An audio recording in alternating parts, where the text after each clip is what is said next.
दो धनात्मक संख्याओं का अनुपात 5-4 है और उनके लघुत्तम समापवर्तक और महत्तम समापवर्तक का गुणनफल इतना है, तो दोनों संख्याओं का योग कितना है। देखिए संख्या का अनुपात हमको दे दिया है 5-4, तो संख्या हम लोग 4x और 5x ले लेंगे, तो इसका लौसा कितना निकलेगा 20x, और मसा कितना निकलेगा x निकलेगा। 5x और 4x में क्या है, कोई दिक्कत, मतलब हमको अनुपात दिया हुआ है 5x और 4x, तो लौसा ले लिए हैं 5 और 4 का लौसा 20x, उसके बाद मौसा ले लिए हैं, इस दोनों में क्या है गुना के रूप में x, ठीक है। हमसे कहा है कि लौसा और मौसा का गुणनफल 18,000 है, यानी 20x गुने x बराबर 18,000। 0 से 0 कटेगा, 2 से हो जाएगा 900, यानी x बराबर हो गया 30। आपसे पूछा गया है योग, क्या पूछा गया है, तब 5x और 4x का योग हो जाएगा 9x, यानी 9 गुने 30 यानी 270 आंसर। कोई दिक्कत,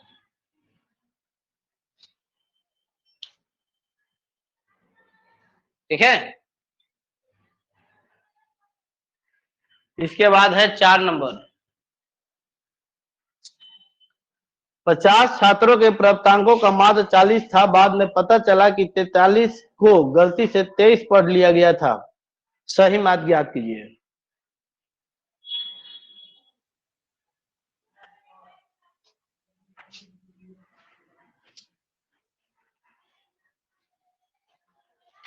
देखिए था कितना 43 और उसको पढ़ा कितना 23, मतलब कम पढ़ लिया, तो कितना का कमी किया 20 का, और टोटल संख्या था 50 को, यही ना कहा है। तो कमी का औसत क्या हो जाएगा, कमी का औसत होगा 20/50, यानी 0.4, मतलब कमी कर दिया था 0.4 का, तो हमसे कह रहा है कि सही औसत क्या होगा, तो गलती से कम कर दिया है, तो सही करने के लिए हमको जोड़ना होगा, यानी पहले का औसत है उसका 40, नहीं पहले का माध्य कितना है 40, तो नए का माध्य अब क्या हो जाएगा 40 प्लस 0.4 यानी 40.4। कोई दिक्कत,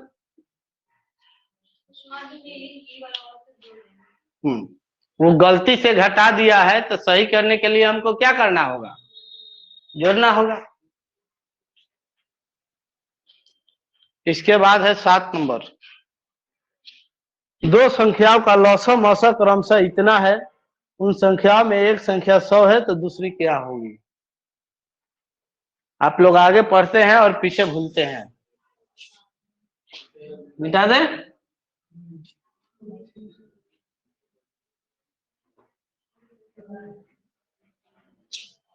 आप लोग लिखे हुए हैं लौसा गुने मौसा बराबर पहली संख्या गुने दूसरी संख्या, कि लौसा जो है 47 है और मौसा 2 है, 47 100 गुने 2 बराबर एक संख्या हमको दे दिया गया है 100, तो दूसरी पूछा गया है, यानी 100 गुना दूसरी, यानी दूसरी संख्या क्या हो जाएगा 47 गुना 94। इसके बाद है 9 नंबर।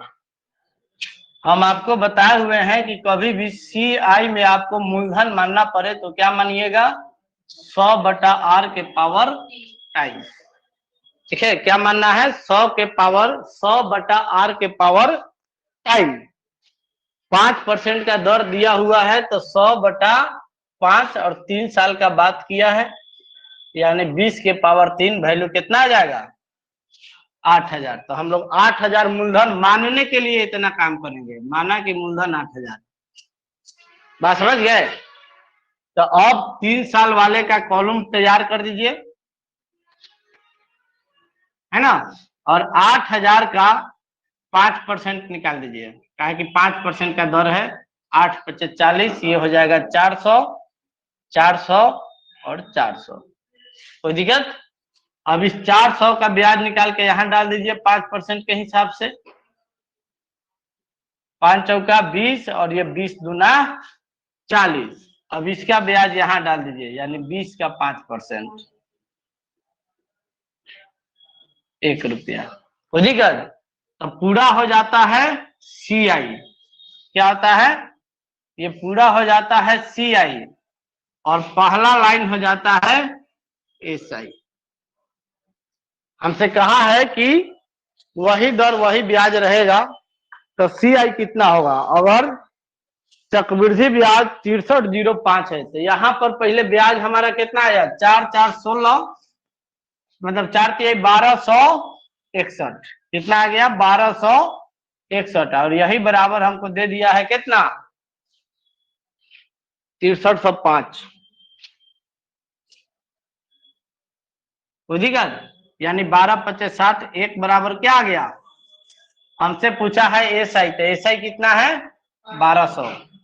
1 बराबर 5, तब 1200 बराबर क्या हो जाएगा? 1200 × 5 यानी 6000। बुझिएगा,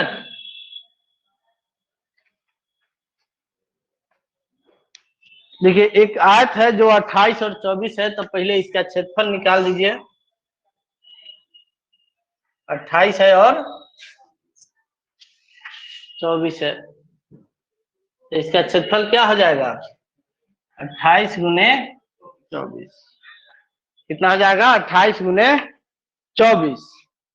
कह रहा है कि समान परिमाप वाला एक समचतुर्भुज बनाया गया है जिसका कोण एक कोण 120 है।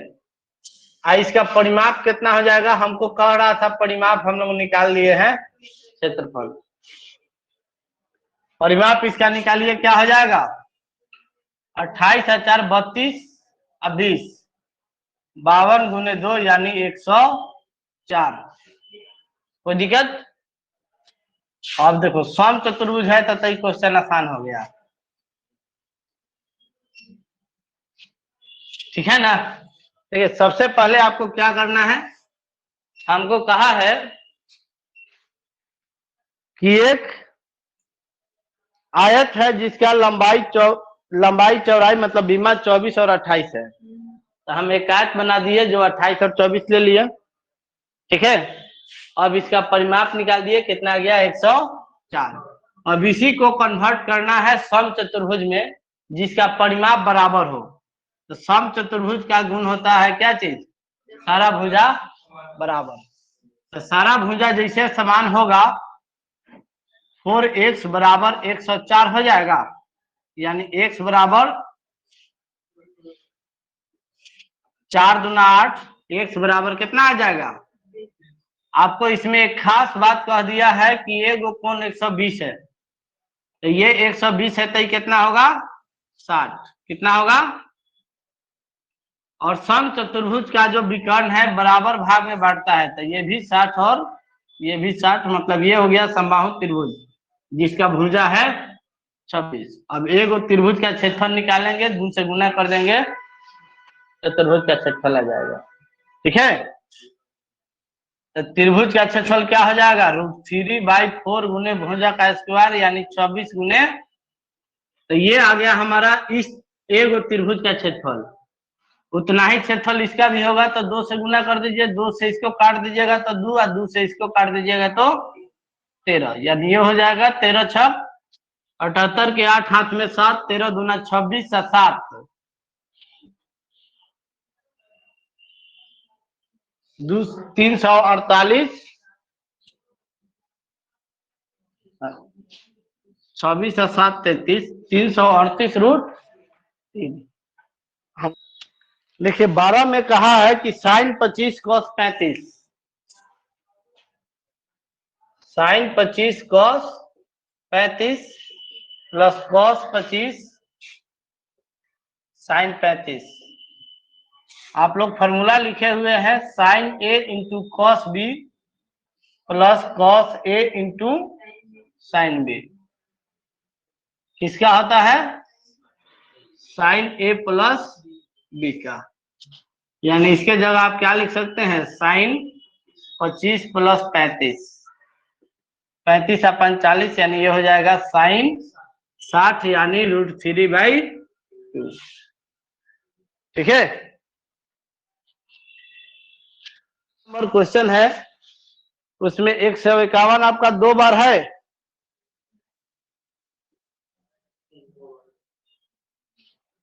असेंडिंग ऑर्डर में जो दिया हुआ है उसको असेंडिंग ऑर्डर में सजा देना है। ठीक है।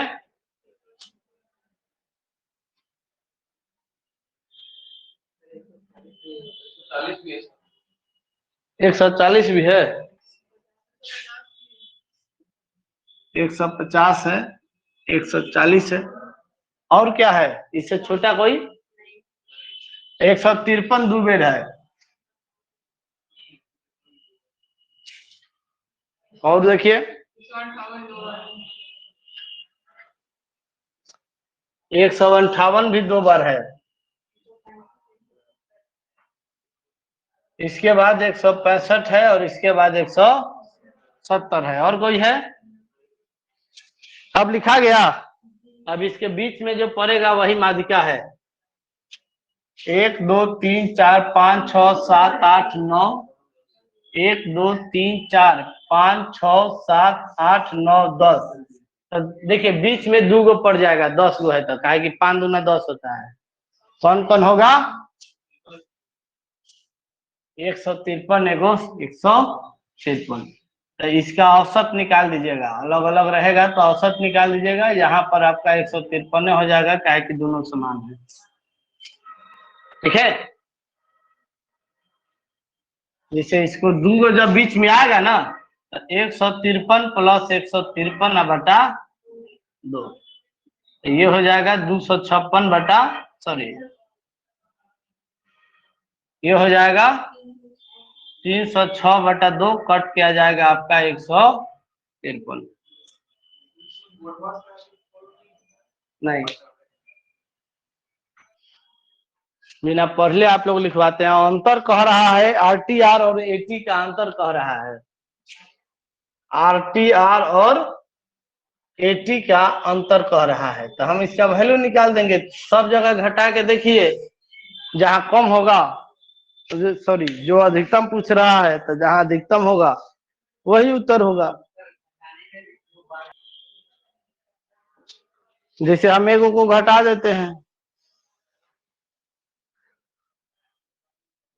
अच्छा ये भी ध्यान दीजिए कि कुल पर पूछा है, मतलब उत्तर प्रदेश में कुल 45,157 है, 45,157। और एटी है आपका 44,096, 44,096। इस तरह से घटाइए, 7 में से 6 घटेगा तो 1, 15 में से 9 घटेगा 6, 0 1, मतलब यहाँ अंतर कितना आ गया? 200। इसी तरह से सब का अंतर निकालेंगे, जो अधिकतम आएगा आंसर दे देंगे। इसके बाद है आपका 22 नंबर। दो घनात्मक संख्याओं का अनुपात 7:9 है और इनके लघुत्तम समापवर्तक महत्तम समापवर्तक का गुणनफल इतना है, तो संख्याओं का योग कितना है? अभी इस टाइप का क्वेश्चन आपका इसमें और आयल था। 7 और 9 का अनुपात है दो गो संख्या का, ठीक है ना। तो ये 7x और 9x संख्या हो जाएगा। अब कहा है कि लसा और मसा का गुणनफल 25/200 है, तो इसका लसा कितना हो जाएगा? लसा हो जाएगा आपका इसका 63x और मसा हो जाएगा x, बराबर दे दिया है 25,200।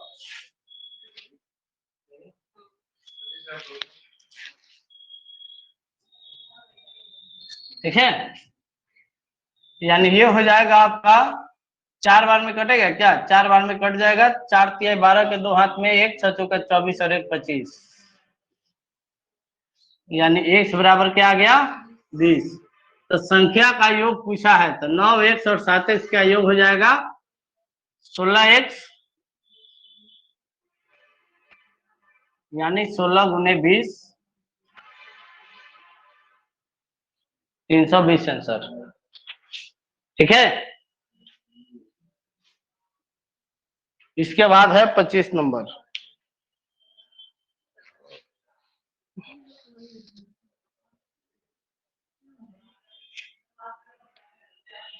देखिए ये आपको दे दिया है 56 plus root under 56 plus root under 56 infinite तक। इसका से एक शॉर्टकट तरीका है कि इसको सह अभाज्य गुणनखंड में तोड़ दीजिए। इसमें जोड़िए सह अभाज्य गुणनखंड में जिसका मौसा 1 हो, है ना। अगर प्लस में है तो बड़का आंसर, माइनस में है तो छोटका आंसर। ठीक है, एक न्यून कोण है और साइन थीटा बराबर कॉस थीटा है, तो इसका वैल्यू क्या होगा। देखिए साइन थीटा बराबर कॉस थीटा है, तो साइन थीटा बराबर कॉस थीटा कै डिग्री पर होता है। जब न्यून कोण रहता है तो 45 डिग्री पर हो जाता है। तो आपसे पूछ रहा है कि 2 cot square theta plus sine square theta, 2 cot square theta plus sine square theta -1। Theta के जगह 45 डाल दीजिए। cot 45 का वैल्यू होता है 1, तो 2 गुने 1 का स्क्वायर प्लस इसका होता है 1/√2, यानी 2 प्लस 1/2, यानी कितना 2 पूर्णांक 1/2।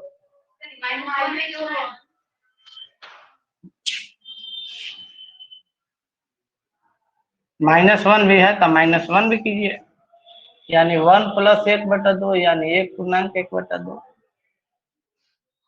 ठीक है।